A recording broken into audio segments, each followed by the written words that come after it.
On June 22, 2025, Israel was jolted awake by nationwide sirens, warning of an imminent missile attack from Iran, a massive retaliation for the recent US-Israeli strike on Iran's nuclear sites. Citizens were ordered to evacuate and seek shelter immediately. Across major cities, families grabbed essentials and rushed into the night, fear and urgency in the air.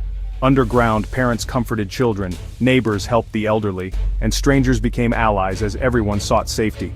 Shelters buzzed with messages and updates as news anchors reported grave developments and the Iron Dome intercepted missiles overhead.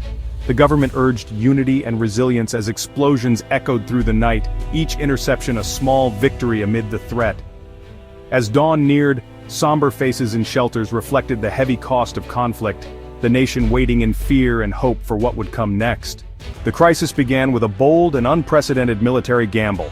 US and Israeli jets launched a surprise assault on Iran's three most critical nuclear sites, Fordo, Natanz, and Isfahan. The operation was meticulously planned, with months of intelligence gathering and coordination between the two allies.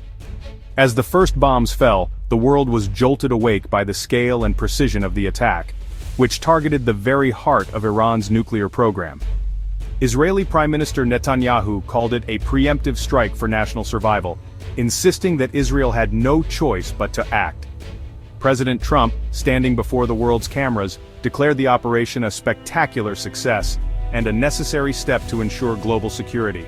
Their statements sent shockwaves through diplomatic circles. The targets were deep underground, heavily fortified, and absolutely vital to Iran's nuclear ambitions.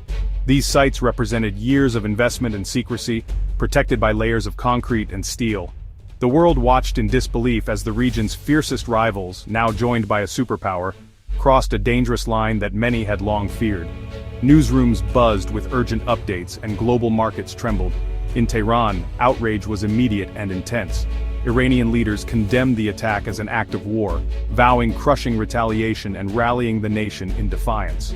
Protests erupted across the capital. The Supreme National Security Council convened in an emergency session, with top officials declaring that the era of hit and run was over. Iran's leadership promised a swift and powerful response. The stage was set for Iran's massive response, as military units mobilized and missile forces readied for action. Tensions soared across the region. That night, Israel's air raid sirens blared across the country as Iran prepared its 18th and most intense wave of missile attacks, plunging the region into a new and dangerous phase of conflict. Minutes after the evacuation, Iran unleashed a torrent of missiles and drones into Israeli skies. The night was torn apart by the roar of engines and the flash of explosions as wave after wave of projectiles streaked overhead. Civilians huddled in shelters, listening to the distant thunder, while the world watched in shock as the assault unfolded in real time. The Iron Dome, David's sling, and arrow systems fired relentlessly, their interceptors lighting up the sky in a desperate attempt to shield the cities below. But the sheer volume was overwhelming, and for every missile stopped, another slipped through the defenses. Tel Aviv and Haifa took direct hits. An apartment block collapsed, a commercial district shattered, fires raged. The destruction was immediate and widespread, leaving entire neighborhoods in chaos and confusion. Emergency crews raced through chaos, treating the wounded as sirens wailed through the night. Medics worked tirelessly, pulling survivors from the rubble and rushing them to overcrowded hospitals. The attacks targeted both civilians and infrastructure, aiming for maximum disruption. Power lines were severed, transportation ground to a halt, and daily life was thrown into turmoil. Streets were left in ruins, neighborhoods transformed into war zones. The familiar became unrecognizable as debris and shattered glass covered the ground. Despite the devastation, Israelis rallied, volunteers cleared rubble, blood banks overflowed with donors. Communities came together, offering shelter, food, and hope to those in need. The government vowed a fierce response, promising to intensify Operation Rising Lion. Leaders addressed the nation, urging unity and resolve in the face of unprecedented aggression. The 18th wave had inflicted pain, but it also steeled Israel's resolve. The people stood defiant, determined not to be broken by fear or violence. The cost was high, but the spirit of resilience was unbroken. Even in the darkest hours, hope flickered in the hearts of those who survived. As dawn broke, the nation prepared for whatever would come next. The first light revealed both the scars of the night and the determination to rebuild. The conflict had entered a new, more dangerous phase, and Israel braced itself for the uncertain days ahead. As Israel reeled, Iran surveyed the wreckage of its nuclear sites. Satellite images showed craters and collapsed buildings at Natanz and Isfahan. Fires burned for hours.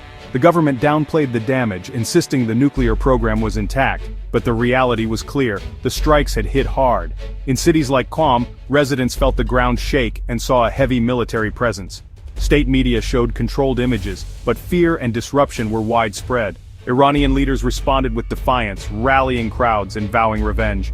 The regime's resolve only hardened, setting the stage for a prolonged and dangerous conflict. In the aftermath, leaders traded fierce words as well as missiles.